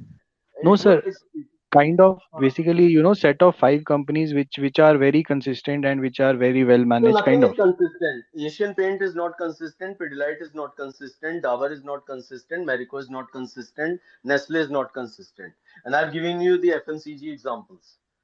Mhm. So no business is consistent, and there is a black swan that can happen anywhere, any point in time. Some businesses are fundamentally more cyclical and some are less cyclical. So hospital as a business has got lower cyclicality, FMCG has got a lower cyclicality. So think in terms of, if you god forbid lose your job and your cash flows suffers, what can and cannot be avoided. So you cannot stop eating. If you are on a chronic medication, you cannot stop that. If you need to see a doctor or you need to be hospitalized for whatever reason, you cannot postpone that beyond a point. You can postpone buying a car or a new air conditioner or maybe home improvement. You can delay all of those discretionary purchases, right? So think in terms of what is a mandatory consumption, what is a nice to have consumption, and then within that you have to have a framework to assess which is the best management to go for. And last but not the least, valuation are fundamental, right? You can buy the best possible asset, and if you overpay, then you would have to wait for 3 4 5 years without making any money. What's the whole point of overpaying for a great asset? So you have to look at the management, you have to assess the business, and you have to look at the valuations. Never, never, never, never, one more never ignore the valuations. You get what you pay for in terms of the returns, and especially in the near term, 3 to 5 years. Yeah, yeah. Thank you. Thank you. Thank you, No Rikant. problem. So Anish Patel ji has one question. Catalent INC problem and prospects. Yeah, so Catalan has been out in the public domain. They and this is not specific to Catalan. I know I won't name them. There are some other assets overseas in US and Europe who are struggling with resource productivity, and that's a challenge, and that's what COVID has done. People have moved around. There is a huge supply side crunch when it comes to talent, and scientific talent is the one which is in great demand, and I'm happy that that kind of a talent, the scale up scientists is not a commodity. There are very few scientists who can scale up an NCE. There are very few scientists who can scale up a novel biologic.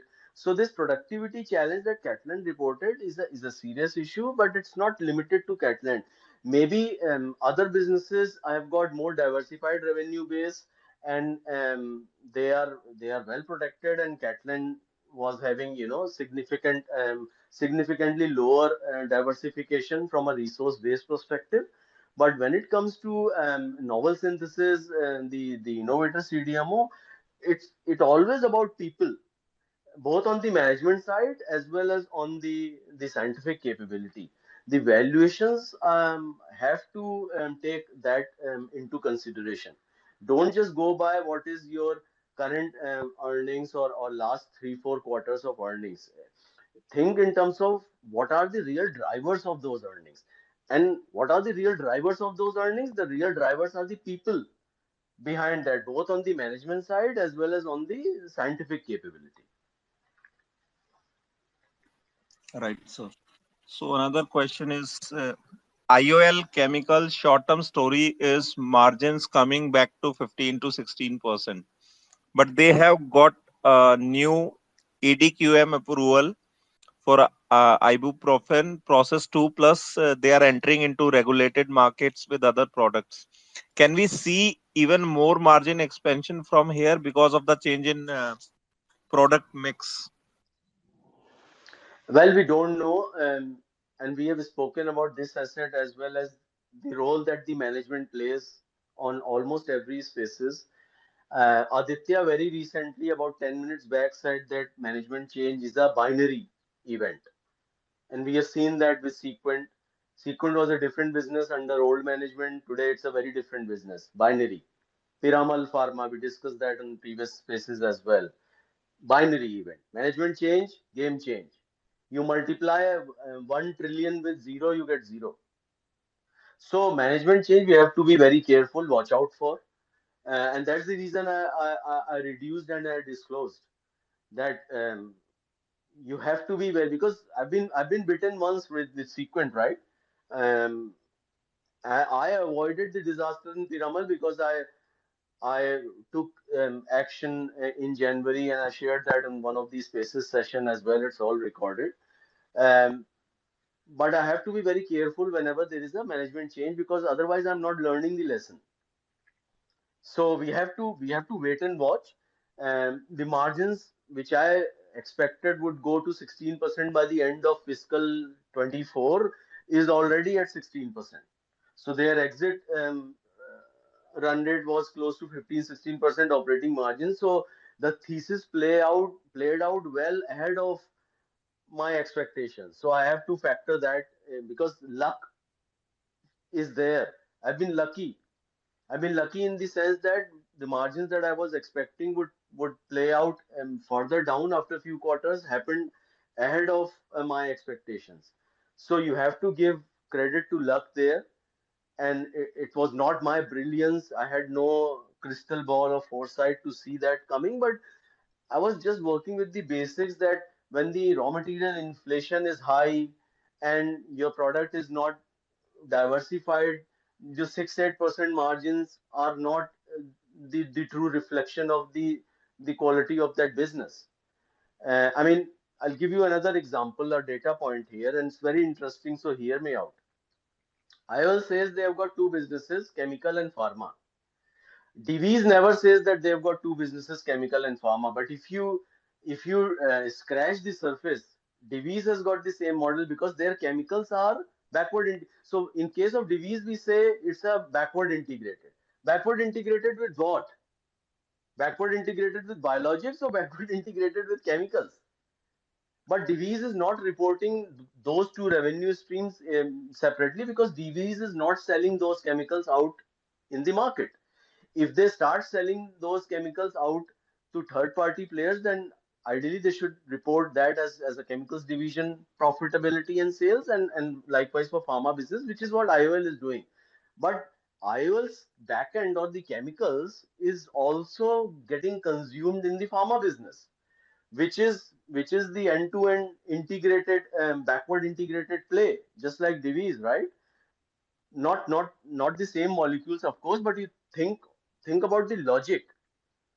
But they are reporting it as separate divisions, chemical and pharma. But none of that matters if the management execution is not there, and it's a new management. We don't know. I mean, the resume is strong. I mean, you can do, you can look up on the LinkedIn and so on. So Mr. Vij has got rich experience in the pharmaceutical industry, and Fingers crossed. I mean, the execution should happen in future, but we don't know what we don't know. So we'll cross that bridge when we get to that.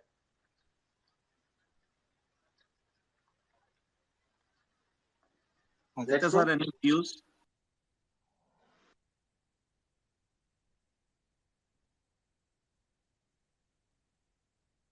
Sorry, I missed the name, Prem. Could you repeat? Yeah, so I was asking, do you have any addition to what Sajal sir just said?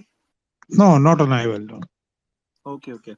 So next question is on Granules quarter four result expectations. So the person is asking, can the result surprise Sajal sir? No, yeah, I'm not expecting any surprise to be. I mean, I could be wrong. I would love to be wrong. Not expecting any surprises in the near term. Surprises, if any, will come probably 18 months out when they successfully go with this backward integration with this novel technology. So they have validated that technology at the lab scale, and I believe they have what it takes to integrate it. But currently, the cash flows are not secure, right? Because they're not making the raw materials for those prime products, which are giving them, and there have been supply side challenges on those. So PAP, as an example, the key ingredient that goes in the making of paracetamol. Then on the DCDA side, Orchid is putting up that facility for both captive as well as third party sale, the DCDA, using a differentiator technology. Granules is also doing backward integration with a novel technology on the biosciences side using DCDA, but all that will take at least 2 years, 18 months to 2 years for them to demonstrate that yes, the scale up is working as expected. They have got the right people in place. So again, if you read the Q3 transcript, I asked them specific questions around the risk and challenges because they have never their DNA is more into economies of scale and large volume bulk APIs, right? What they are doing today is completely different. And if it plays out well, then I've got no hesitation in saying that the chemicals business, the green chemicals business of Granules will be much bigger than their pharmaceutical business over a 10-year period because it's a very differentiated technology. It's completely green biosciences capability that they are working on. But there is a big risk around it, and exactly the kind of questions that I asked, and you have to read the management's responses. So again, they know what they are doing because they have done it over the 20-year cycle, and I hope they know what they are doing. But is it a given that novel technologies? We have seen that with Newland Labs. We have seen that with many other assets. The scale up challenges are there. These novel technologies, they work at a pilot level, they don't work at a scale up level. They throw all sorts of tantrums, which as a scientist you have to do a couple of iterations to validate them. But over a period of time, when you keep trying, it's kind of trial and error. You get better at them. There is always an economies of learning. So one company that has been playing with this biosciences over a 10-year period has got a head start in terms of the economies of learning. But eventually, if all goes well, then Granules chemical business, they can potentially also do a green CDMO or a green CRAMS in future. Not immediately. First, they have to validate the technology for captive consumption. But there is a clear use case for them to offer, differentiated offering in the long term. And if all that plays out, then the chemicals CDMO on the green side with Industry 5, and I've spoken a lot about Industry 5, Scope 3, is a massive long runway, super long runway, much bigger than pharmaceuticals. But this is a 10-year, 15-year kind of a vision, and many a slip between the cup and the lip. So watch out, but nothing for next quarter. See, we don't play stocks. Investing is not about this quarter or the next quarter.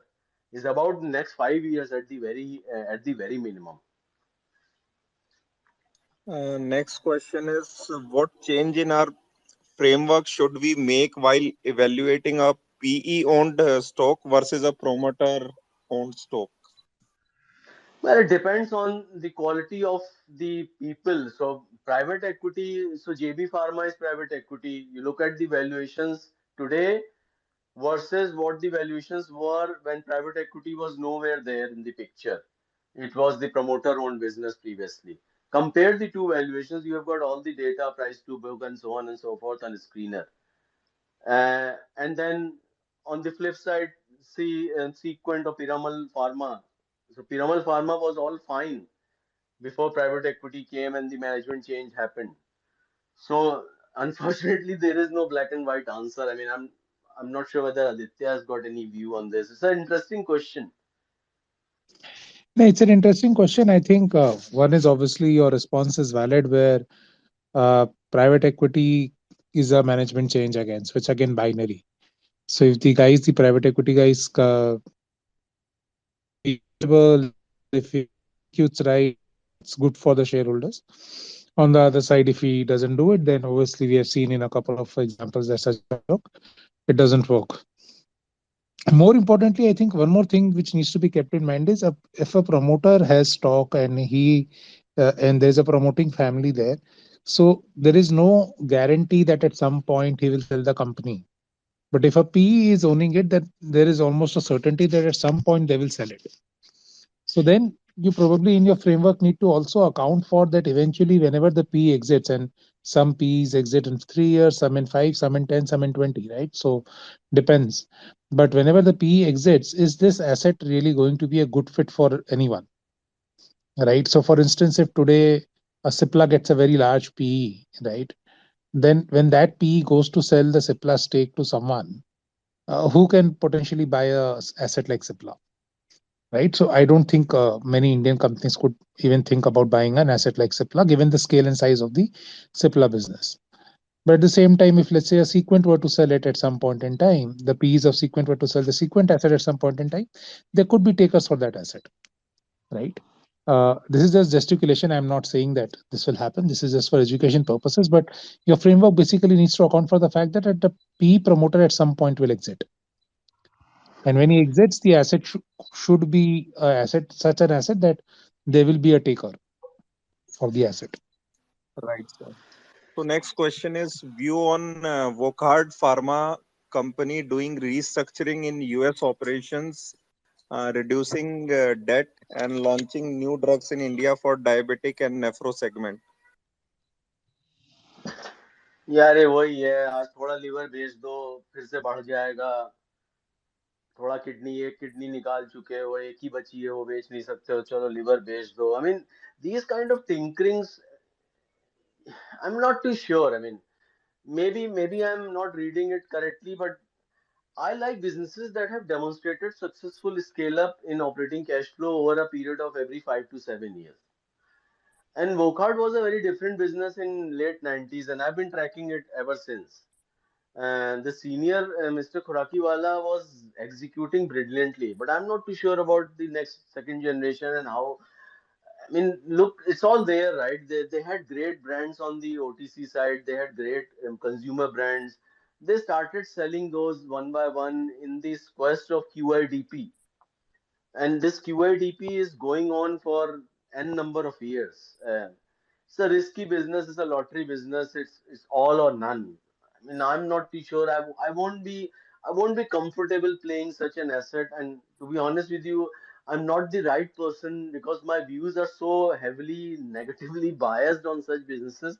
Perhaps I'm not the right person to opine on. I'm not sure whether Aditya has got any view. I know in one of the previous sessions publicly, he also had the same view, that it's all or Wockhardt has got all in. If I remember your words, Aditya, that on a class of a certain class of antibiotics resistant drugs, and again, it's a lottery. If you win, even if you win that lottery, so let's assume that the asset is approved and it goes commercial, then it depends on how much market share they gain and how quickly, and what is the cash flow, and will the cash flow, when you discount them on the net present value, be significantly big enough compared to the amount of investments that have gone in creation of that molecule.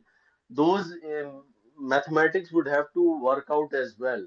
And again, there will be a pop. on that news flow, right? So news flow will give pop, and people will be opportunistic to play that pop. I am not that kind of. I don't have that mindset, so I don't know.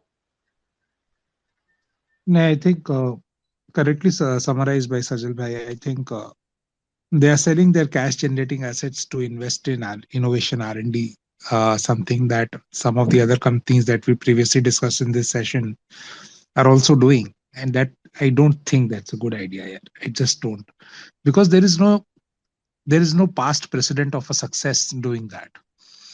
And as Sajal Bhai said earlier in the session as well, in any sort of effort or initiative of innovation R&D, the success rates are very, very low. And if the success rates are very, very low and you are still investing by selling your crown jewels, God be with you. I as an investor probably won't be. Right, sir. So Sudhakar has got one question. Is the asset turnover and current price to sales or price to book current looking very expensive in case of Syngene? What do you see as their strength or differentiating factor? Aditya, you go first. I think I've spoken a lot on this asset today. No, but Syngene is all you, So Sajal Bhai. I mean, no, no, but you own it in your fund, and you see you have got a. You may be having a different view than mine, so I don't. I mean, I will say exactly what I've said previously as well. So I can quickly sorry, Sajal Bhai, clarify are you that. still speaking or am I not able to hear you? You are not. I am speaking. I Can you hear I me? can hear him. I mean, I can hear you both. I'm not sure Aditya sir is able to. Or am I audible, Aditya sir? No, I Quick, was not. quick show of thumbs, guys. If you can hear me, anyone? I can hear you now, Sajal Bhai. I just lost you for 30 Okay. seconds. Right. No, no. So in terms of if I go to screener and I'm just doing it as I speak, and if I take let's say market cap to sales, um, when Syngene was listed, it was around 8.4 times price to sales. Even today, it's motamati around that ballpark. And when it was listed, the Zoetis deal wasn't there, the 500 million. The commercial manufacturing was not, it was pure play CRO business back then with a little bit of development. So the asset today is much more diversified. The manufacturing footprint is there. Bangalore asset will add to that manufacturing footprint. So, I mean, the valuation is pretty much where it was when it came out with an IPO. Even if you look at the long-term mean, I think the long-term mean is there on the screener. You can check. So, I mean, I'm not sure. If it's I mean, to me, again, full disclaimer that I won't be selling this asset even if it goes to $1,000, with all humility. I mean, I've got no selling strategy here because I want to pass it over to the next generation. So my thesis is completely different because you are investing in Syngene for next 6 months to 1 year. So you have to wait for a correction or a dip. That would be my advice because your horizon is very short term, and I'm assuming that your horizon is very short term. You have to look for some margin of safety. And how do you get a margin of safety in a great asset? You wait for dips. They may or may not come. The timing is also uncertain, and you have to accept that with full humility and honesty. Luck is also a factor.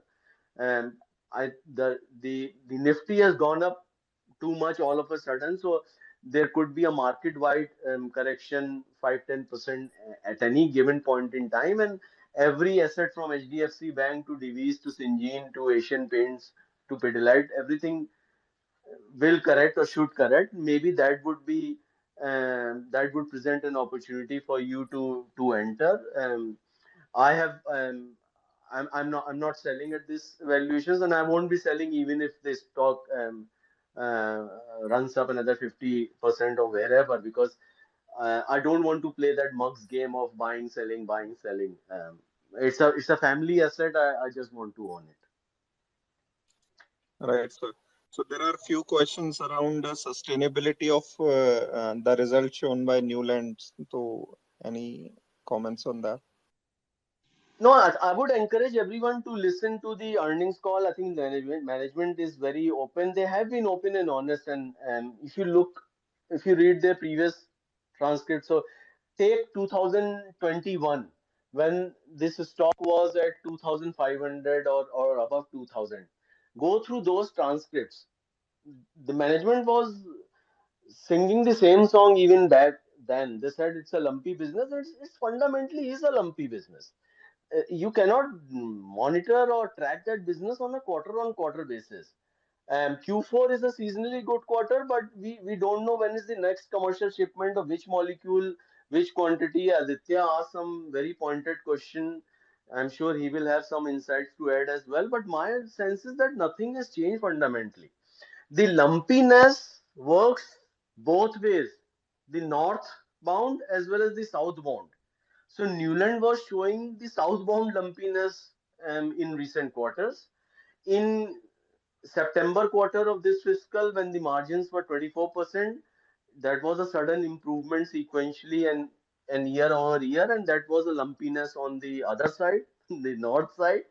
And even here, the innovator synthesis business fundamentally can generate 35-40% operating margins at the steady state when all the facilities are fully utilized. We have seen that with Suven. We have seen that with many other assets. So the lumpiness will be there, but I will not be assuming that the current margins will again appear in Q1 or even Q2 or even Q3. So management has been saying that take us on a year on year and even on a year on year basis. I think Saharsh clarified again on today's call that the lumpiness may happen even on a year on year basis. You may find 2 years flat revenue, then all of a sudden revenue may jump 50%. That's how these businesses work, unfortunately. So if you've got a longer term horizon, then it's a different ball game altogether. Fundamentally, this business, and you should listen to the spaces that we did last year, and there is so second last thread or last thread on my pinned tweet where I've got that link. And there is also the YouTube recording was created much later. So if I remember correctly, off the top of my head, it was about 4 or 5 months back then when Prince uploaded the YouTube. It's called Navigating the Healthcare Industry, Insights and Strategies, Sajal, Aditya, and Tushar Bora. So on that, somewhere around an hour, 50 minutes into it, somewhere near the middle part, I don't exactly remember the time stamp, but maybe if you start from an hour and 40 minutes and you continue, you will find my honest assessment on Newland Labs when the price was close to 1,000-1,200 bucks. And I compared them with SRF back then. And again, with full disclaimer that I've been wrong and I could be wrong again. These businesses are incredibly complicated. How many Newlands have you seen in India? I haven't seen many. How many Syngenes have you seen in India? I haven't seen many. So the reason is that it's not a business which can be replicated easily. And I said that on my Alpha Series 25 as well. The chemistry itself is very difficult. How many players can do scale up at the deuteration API space? Forget it, peptides. Many people talk about peptide. I mean, why not deuteration? And that's exactly what I said in my one pager September last year when I said, this is kind of a Sehwag asset where it's kind of underrated, flying below the radar, and people don't know the inherent characteristics of the business. So the lumpiness, long answer short, we don't know what will happen in next quarter. Next quarter margins could be 20% and not 30%. Because it depends, it's a business mix, and management has been very open, honest throughout. This is not a business to play leverage. Sorry, guys, and this is not a generic. The real business here is the custom synthesis business, and I hope that the best is ahead of us, not this quarter, because when unit 3 is fully operational, and these molecules they take a while to scale up. So launching a molecule doesn't mean that you will capture 500 innovator will capture 500 million sales on day one. No, it will take 3 4 5 years. sorry, 3 4 5 years to get to those levels of sales, and the partner will get benefited as well, assuming that they stay compliant and the audits and everything are successful. And so if you are new to this industry, avoid any pharma company first of all, and then if you don't know what you are buying, then buy the domestic branded pharma, the Indian side of the businesses. Examples being RPG Life, example being Jackson Pal or FDC. Because see, in case of Jackson Pal, there is no US FDA risk; they haven't done any filing. In case of RPG Life, there is no US FDA risk; they haven't done any filing. But with a generic business or a custom synthesis pharma CDMO business, there is always that US FDA risk as well. And how can I time that in the short term? Of course, if you have got a 10-year 5-year view, hold the asset. I mean, hopefully the better days are ahead. But listen to that. Maybe if you can share that link again, Prince, navigating the healthcare industry, the YouTube link, and I think of the top of my head, it's somewhere in the middle portion, maybe after an hour and 40 minutes into that session. And I presented my detailed analysis on that asset. But of course, the price is not where it is. Because price is a function of earnings and perception, so on and so forth. Aditya, I know you were on the call and you asked too many questions. I mean, anything to add from your perspective, or what sense do you get? No, so this is I think, a clear example of a lumpy quarter. And uh, see, what confused me before the call was, not only was the quarter lumpy for CMS development, it was also lumpy for CMS commercial, and it was also appeared lumpy for specialty API. Uh, but my judgment after listening to the management commentary was probably some lumpiness came in to the CMS development as well as commercial. But the specialty API, I did not get a sense that it was lumpiness. It might as well have been a more sustainable run rate given the product launches and the traction that they're getting in the end market, which is why all my questions that I asked on the call were about the generic products, the specialty generic products that they mentioned, which was apixaban and paliperidone. Um, so I would say the quarter was lumpy on the CMS side, but may or may not have been so on the specialty API side. But keeping that aside, I think clearly this is a demonstration of ability, a technological edge, fan following amongst your customers, and the just the sheer scientific ability to churn out products and services to others, which others would pay advances for. See, a very few businesses in India receive advances from customers. All of us in individual capacity, almost 500 people on this spaces, all 500 of us are consumers, right? How many product and services do you pay in advance for? And when you do pay in advance, why do you pay it? Because there is no other option. You're not left with an option. The bargaining power of the person across the table is far higher than yours. That is when you pay in advance, right? So I think Newland is one of the very few companies that reported some 130 odd crores, I think, of advances this year. And that speaks a lot. That 130 crore number on their balance sheet is a big number. Yeah. Yeah, as far as I know, only two companies in pharmaceutical space receive advances. One is Syngene, the other one is Newland. And Newland being significantly smaller asset compared to Syngene, they have to have something to attract that kind of trust from the innovator. सीधी बात है ना, advances or negative working capital also. When we, when these investment gurus talk, they talk about identifying robust business models, they talk about identifying moats.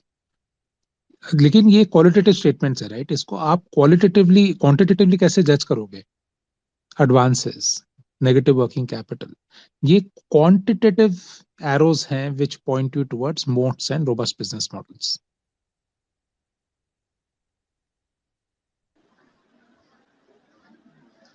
Right, sir. And Thank you, now, Aditya. There are only one-liner stock-specific names of the likes of stock Beta special में Drugs. कुछ रखा नहीं है यार, वही ना, रोज हर quarter में story change होगी, कहाँ तक वही मतलब कुत्ता अपनी दुम को चेस कर रहा है. How can you play that mugs game यार? If there is And any sir, question of any sort of substance, more than happy to uh, take it. Otherwise, though two small question. One is like why institutions are not interested in Glenmark Life Sciences. That is one.